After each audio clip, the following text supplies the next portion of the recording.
They play all my songs one by one, one by one, one by one. And What's good, people? It's your boy McLeod, and welcome to the second podcast of Shots of Wisdom. And today I'll be joined by Aquile Smith. He's one of my good friends, and I'll let him introduce himself. Hi, I'm Aquile, one of McLeod's good friends. I'm 23, soon to be 24. Currently live in Gloucester. I'm doing a Masters at Hartbury. I also play rugby for Hartbury RFC, and I'm just developing as a man, really. Okay, good. And then basically in terms of your rugby and where you are now, just speak to me about how long have you been playing rugby, and basically where did you get the bug to fall in love with rugby? It's a bug. I think the first bug I got was the sports bug and the competitive bug, and then after that it kind of honed into rugby. Started playing rugby when I was 8. Been playing sports, raves around sports and like activities my whole life, really. Come from a family with a lot of males in it. Your family might have a lot, but mine's got a lot of males in it. Yeah. And we're all a similar age, so there's 8 or so of us all around in like that 3 to 4 year age range, plus or minus from me. So in terms of competitiveness, got the Very perfect high. environment for that. Yeah. I played rugby, played basketball, played football, athletics, all the stuff you do in school and take part in. And then it's got to the point where I was achieving at basketball and rugby. And then you kind of just pick one to focus on. When you get to like 16, 17, and when you're playing in elite sports, they say you start to learn that your time is important and you've got to put more time in it to keep on achieving. So toss the coin, picked rugby, now I'm joking. No, I just thought living in the UK, rugby's the right place to be if you want to achieve in that sport. So that's what I picked it. Okay, that's actually like a really smart decision. And then you actually like looked at your surroundings, thought about it, that you've got more chance of making it here playing rugby than you would. What's a successful rugby player in England like? What's a successful basketball player in England? Not to like cause offence to people or by the sport. I've got the opportunity to try and make that educated decision now. So Okay, that's really good in terms of the rugby. And then right now, where you're playing, how long has it took you to get to where you are? Because you're a professional rugby player now, and where do you see yourself going within the next, 2 to 5 years? But basically, how far do you want to take this? in terms of how long it took me to get to where I'm going, it's a really good question. I want to answer it kind of philosophically because I was having a discussion the other day on my master's course, which is also based around like coaching in sport. And what are you studying in I'm masters? studying professional development, which is coaching science. So it's the easiest way to describe it is coaching coaches, but it's just the art of coaching craft and what it takes to keep on developing your craft. Really. Yep. But I like to use the analogy of, it's my words kind of wrong, of a mountaineer. So you say, how long does it take to get to where I'm going? But I say to you, like, I've been on this mission, I've been the same person since I decided that I was on this mission. So when did I first decide? Yeah. About 16, like we discussed. But I've been in that process and I've still got the same mentality of that 16-year-old me. So I don't feel like I'm logically and statistically, I'm a better rugby player, but I'm still training just as hard, for example. I'm still trying to achieve just as much and stuff like that. So I'm still just in the process. I'm just enjoying the process. You're still in that mind frame, still in that mindset. Nothing's changed for you. Yeah. So I'm still the same rugby player I was. Yeah. I've just been doing it for a lot more time. I put more time into it. And then in terms of that drive and that hunger, where does that come from? And what's your motivation? Just trying to do something, achieve something, have fun. I think life, people take life very seriously, and it is serious, but it's also not very serious. Like, in terms of the drive, you're just willing to try and do something, achieve, set a goal, and then achieve it. Take the time, achieve it. It takes a certain amount of time, no matter what it is, whether it's cooking a meal, or trying to become a professional rugby player, or trying to learn how to drive a car, for example. It takes a certain amount of time. You just got to put the time in. So the drive comes from knowing that I still haven't put the required amount of time in to get what I want. So how can you stop until you put that time in? Whether I fail or succeed when I get there is another issue that I'll deal with and start to gauge your decisions. But you've got to put at the time first before you can do anything. Sounds like you just, yeah. It sounds like you just enjoy the process and the journey, and you absolutely understand patience. Yeah, that's yeah. What do you want to say? Nothing at all. Correct. You are correct. It just sounds like you get it. Okay. All right. So, besides from rugby, which is what you're currently doing and have been doing for a while now, what other stuff do you do? At the moment, I don't want to bring it up because obviously this being a podcast, it makes it sound so like cliche. But obviously, I'm on the Bitcoin hype. Yeah. But I wasn't on the hype, but I was aware of it quite early on. Yeah. My dad, he's a bit of an IT geek nerd, as I say, blah blah blah. So he knew about it before it was mainstream in inverted commas. But obviously, then there'll be people before my dad's time saying before it's mainstream. Yeah. There's always going to be someone that knew before. But so he was talking about that. We played around with it time ago, as they say. Roughly, like how long ago? Have you got years or anything? I don't know, 3 years ago. Yeah. Maybe, yeah. Started playing around with it then in terms of like, just because from an IT perspective, this is people at the moment they're seeing it from a monetary perspective. How can you make money? Yeah, of course. It? But when you first get into Bitcoin earlier on, when it was like newer, simply put, it wasn't about the money because the value wasn't that high. Yeah. So it was just purely from a intriguing point of view. It was an intriguing concept. Yeah, just e-currency, cryptocurrency, blockchain, all of that, and all that Ethereum. Sort of stuff. Yeah. So it was just an intriguing thing to be playing with. And at first, my dad was like, "Oh, buy some Bitcoin." Didn't buy the Bitcoin, and I was trying to look at it. You always want to talk like with my dad, competitive with each other, but just push each other. That's one of those things. So I went to find the most effective way to make use of Bitcoin, and I did my research and I heard about mining. So at this point in time, I had a tablet. And you could mine from anything. That's what people aren't aware of, but it's about processing power, etc. That's why it's not profitable to mine from your laptop per se. Whereas it's better just to get like a computer system solely dedicated to mining, do your research, blah blah blah. So I had a little tablet, but I was just playing around with the fact that I could do it. I just wanted to see what it was about, and I had it like on 24/7. Like if my screen went into hibernation, the screen turned off, that would stop the mining process. I was literally walking around the house, just like with this laptop tablet on, changing stop, optimize the mining process. Yeah, and I made like an insignificant amount of Bitcoin over like 2 days of focusing on this mining process because obviously the tablet didn't have the processing power. It was just a fun experience. So from then I was aware of it. Yeah. And then now obviously it's become a lot more profitable just because of the margins and the value of one Bitcoin. So then a bit earlier on I got on it from a profit point of view, not as opposed to intriguing. So I use my knowledge, when I say my realistically, I'm paying homage to my dad. As in like the first time round you tasted it. Yeah, so we did that and just invested in it and set up our systems, mining, blah blah blah, just to try and make some money, just to make some money really, and just be a part of it because it's one of those things. Bitcoin's a little bit of a hype because you can make money with it, but it's also one of those things that some people just want to be a part of it. There's something. Oh, do you remember in 2017, 2018 when Bitcoin blew up? Yeah. And there's going to be some people saying, "Yeah, man, I lost loads of money." Yeah. Funny story. There'll be some people saying, "Yeah, man, I made loads of money."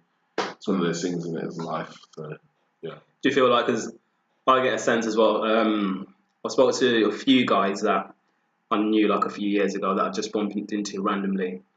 And these are just like geezers who have no clue at all about like the whole like fundamentals, the whole base of it, like blockchain or like crypto, everything. And then they're telling me that they're putting money behind all these cryptocurrencies that I've never heard of.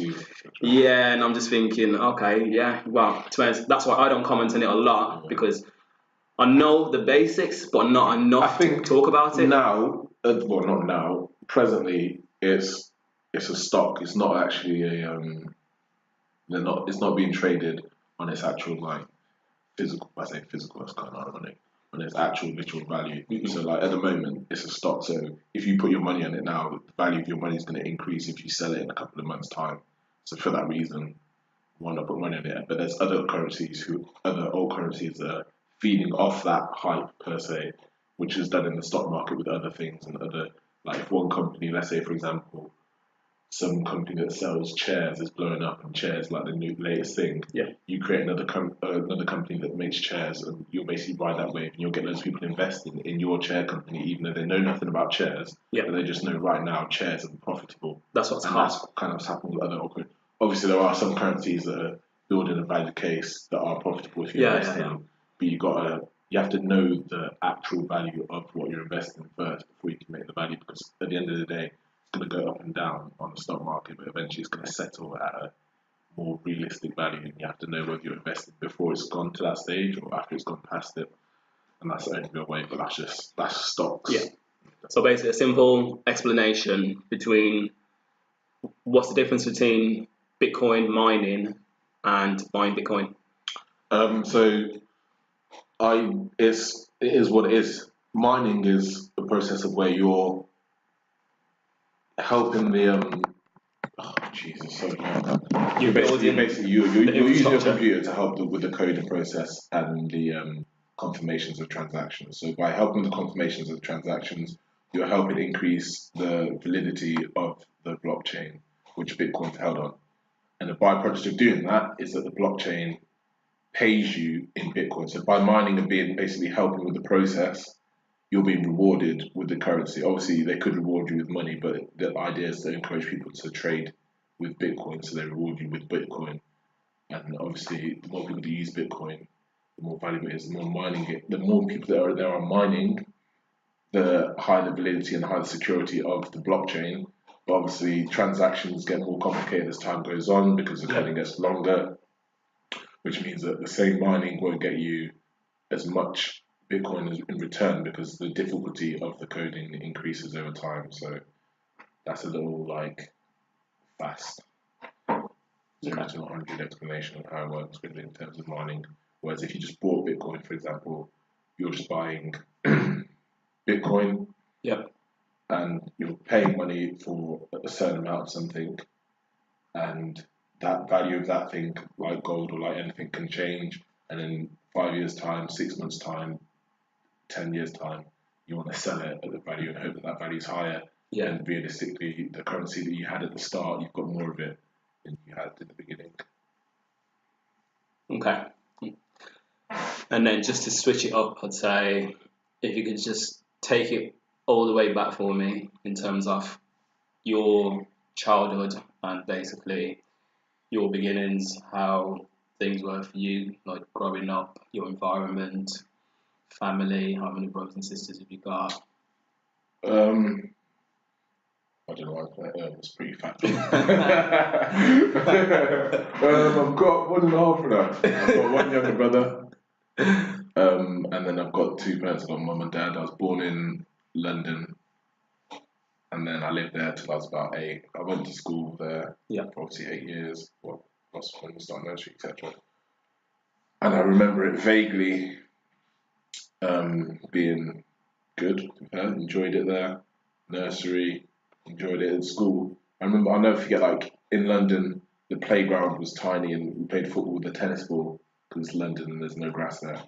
And I'll never forget that because I think when I first transitioned from London to the Midlands, football was my main. Obviously, when you're young, you're not aware of the scale of sports, and obviously football is the main sport. It's just a mainstream sport in England. Yeah. So my football skills were quite high just because I've been playing with the tennis ball in London as opposed to normal size football. So I was getting some wait. skills So there. in London, you guys were playing for tennis ball because of the space. Yes, because of the space. So I just had good just footwork. Yeah, good footwork. Yes.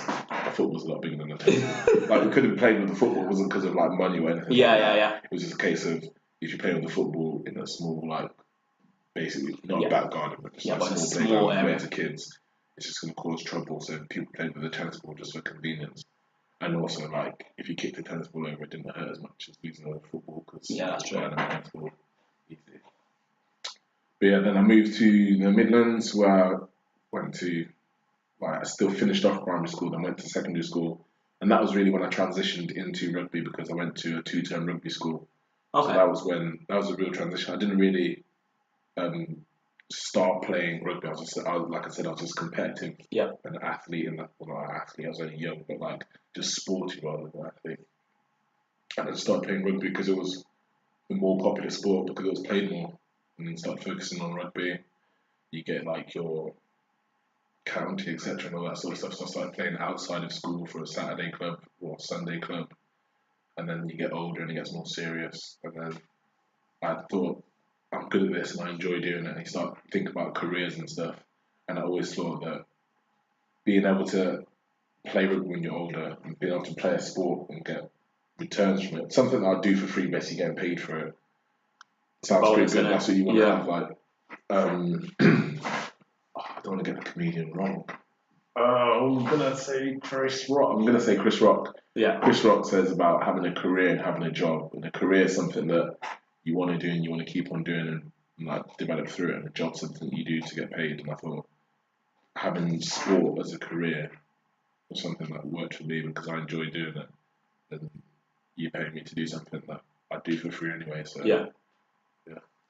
Okay. And then in terms of basically like childhood growing up, how much influence did your parents have on you? So much.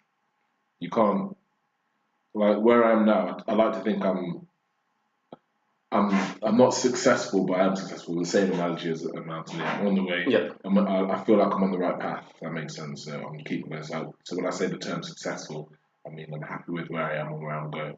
So I feel like I'm successful at the moment for my age, etc. And I'm trying to continue that. And I think that's down to my parents. That's like the source. If there was one thing that I didn't want people to take away, first would be my parents. Yeah. Obviously, then that stands up for your grandparents. When I think about family, I just think about just blessings, man. You don't get to, some people say you don't get to choose your family and they use it in a negative way. In a bad light. You don't get to choose your family. But I'm saying it in a good way, man. You don't get to choose your family and flipping out, my family's good. Like you can't, there's so many people in my family, but there's so much love that it's just amplified, it's exponential. Like the more of my family there are together, the more love there is, and like that's just crazy to be able to have that sort of atmosphere. Like you can't, it just compounds. Yeah, you can't. I don't know. I can't fathom it. You have to. I hope like people listening to this will be aware of that feeling because it's a good feeling to have. But like you can't explain that, and then obviously once you've got your love and the care there, you build it from that. After that, everything else is a bonus. Once you're, well, for me, other people have their own opinions and stuff, but for me, once you know you've got your love and your care, everyone else is a bonus. Like I'm doing what I'm doing and I'm trying to achieve, etc. But at the end of the day, realistically, I'm good. That's how I like to describe it. Like I'm good. If I stopped now, I'd like to feel that I'm satisfied with my life how it is now in terms of where I am. I think some people you've got to get your head around that fact. Like you need to get yourself to a position and work your ass off to get to a position where if you stopped and were just plain sailing from now on, you'd feel good. You'd be satisfied because people get greedy with wanting more and not just being satisfied. And once you're satisfied, it becomes easier to achieve more because you know something that you'd like to achieve. That's how I see it and I feel. So I feel like I can only thank my parents for teaching me those things. But I'd say parents because you say mum or your dad, but they're a team. So I'd say my parents because, like I said, they both raised me, so they are one to me.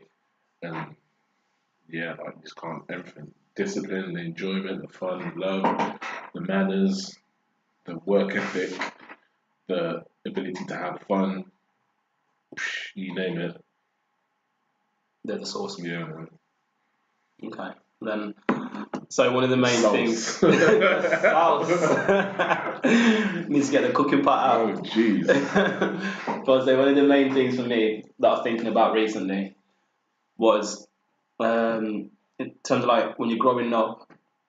I don't know about obviously other people and stuff like that, but when you're growing up, even like in schools, education system, like finances, money, that's something that's not really touched on in there. And then people grow up. I grew up, found out shit. I don't know fuck all about money, and then that's when you like start realizing, start learning yourself. But if your parents in the house, let's say, were shit with money, and then that might just get passed down to you because that's the environment that you're in yourself. But then if your parents are good and they teach you at home, I feel like finance is something that is learned more at home. And then I'll say as you get older, it starts to become more like surroundings, and then you learn it for yourself. So I'd say for me, that's been one of the main things for me to learn as I grew up more and more. So I just wanted to ask you in terms of finances, money, how do you view that in terms of, do you splash your money on anything? And how did you learn about money, or have you learned about money? I think for a lot of people, it's about the goal first. It's not about money. Is what Bitcoin is. It's a fiat country. It's a concept, and it's just used to trade for value.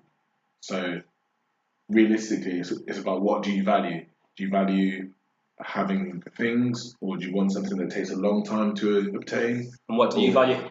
So for me, I don't really value things that are material, but I understand that there is value in them. So, but when I say value, I'm actually using like two definitions of value. So I don't know. I have to increase my vocabulary to be more accurate. I don't see objects, and they don't like give me pleasure in that way. I'm not like, ooh, a nice car, but I understand that a nice car in certain situations is a nice feeling and it is good to have. Yeah. So that's how I describe that. But the ultimate goal for me is I'm just trying to pass on my children so they can have what I had and enjoy themselves, and that the world can be a better place. So for that reason, I do certain things with my money to try and achieve that. So for me, I'm trying to save up money and invest money so that I can have a steady income and then pass it on to my kids. So when I think about money, I think, is this money going to grow realistically? Yeah. And that's objective one on my list. And then objective two is, how can I use this for benefit? What's my craft at the moment? If I was going to blow money on something, as you said, I wouldn't really blow it per se, but if I was going to go over the top, I'd try to use it on something that's going to benefit me to make me make more money. So I'd say, for example, I'd say rugby.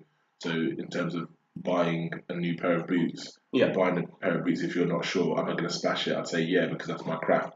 So if I'm investing it on something, I'm classing it as investment. Yeah. And then after that, you've got those things that I like to call experiences. I don't mind spending money on a good experience. Like if you're going to do something that's like, you're going to say, yeah, I'm going to remember this, or I'm not going to regret this afterwards, then spend money on it. But that's only given that obviously you've got all the things you need to make more money and you've invested correctly and you're putting yourself in a position where you can afford to do it again. Like if you're just going to blow money on all these experiences and then you're not even about to experience them again, you're putting yourself in a tricky position, because in the long term, for me, again, I have to say that disclaimer, like for me, it doesn't make sense. So it's just about, when people say managing your money, that's how I think about it. And it's quite simple from that point of view, because sometimes I'll be like, yeah, just spend some money on something, and you're like, I wouldn't normally do it, but I'm aware that at this point in time, it's an experience and it's worth more than the money is itself. So that's what I spend it. And there's other times I'm like, why are you spending something? Like a packet of sweets today, right now, is a waste of money. A packet of sweets when I'm chilling with the boys and I'm in a good place and I want something nice in my mouth. It depends on the context and the setting. Yeah, that's a nice little experience. That just tops it off. Do you know what I mean? And it's just managing that, being smart. So going into what you just said in terms of the friends, the people you're around, and basically your environment, I think there's a big correlation between who you're around and finances, because obviously I'm pretty similar to you in the sense that I don't spend my money stupidly, I don't waste it, I try and save it, use it as wise as I can. But then I think I can see how some people can get caught up and tripped up in terms of, we're 23, 24, and I say people our age, we're going out all the time, the lifestyle. So do you think there's a big correlation between who you hang around with and your spending habits? Yeah, and I think that's also down to your upbringing. Like in terms of, people say culturally. When I say, people say culturally, and they just think about race, but having grown up and gone through like loads of different environments, there's there's infinite different cultures that go on. Race is a culture, but there's also cultures within sport. There's cultures within schooling. There's cultures within where you live. There's cultures within your house. There's cultures within the size of your family can create a certain dynamic. There's cultures everywhere. So I've been lucky to be in a culture that raised me to a point where I feel like I'm in a good position in terms of managing my money, and then from that I've built and I've hung around people and we've fed off each other such that we then have a good relationship with money. I'd like to think, as far as I'm aware, I feel like I've got a good relationship with money, and I feel like they've got a good relationship with money. As far as they tell me anyway, obviously money's your money, that's your own business. But yeah, so the people around you definitely affect that. But again, money's one of those things, like your principles, that you shouldn't let other people affect how you handle your money. So I can say that, yeah, I know people that are good with their money, but if I was hanging out with people who are bad with their money, you've got to be hard-headed and say, I'm still going to be good with my money, even though I'm hanging around currently people that aren't good with their money. Because it's not one of those things that are that flexible. Once your money's gone, you're broke as fuck. Yeah, because I've seen it just even from like just some people that I might have known or friends of friends, where basically they might be in a place in life where they've got opportunities, they're making good money, but then they don't take advantage of it because they don't see that, especially with financial and stuff like that. Those things don't last forever, so you need to build those foundations and put it away or invest it in something. I think some people don't know how to do that. Some people get into bad habits. They get caught up. Some people are just unlucky, like they want to, but they just don't have the knowledge there. And again, from that point of view, you've got to be around the right people so that you're with people who are trying to learn and trying to better themselves in that financial department. But once you've got that knowledge, then it's on you as a person what you want to do. Because there's some people with money who be spending money like it just comes in and goes out. But that's up to them. I don't know their situation. Yeah, everyone's situation is different. But that's for me, and that's because of my goals as a person. So okay. I just thought I'd find out what your thoughts are on that, because it's something I've been thinking about a lot lately. Yeah. I think once you get once you leave school, it's when money's the first thing you start to realise. Money doesn't grow on trees. Like, money becomes a factor.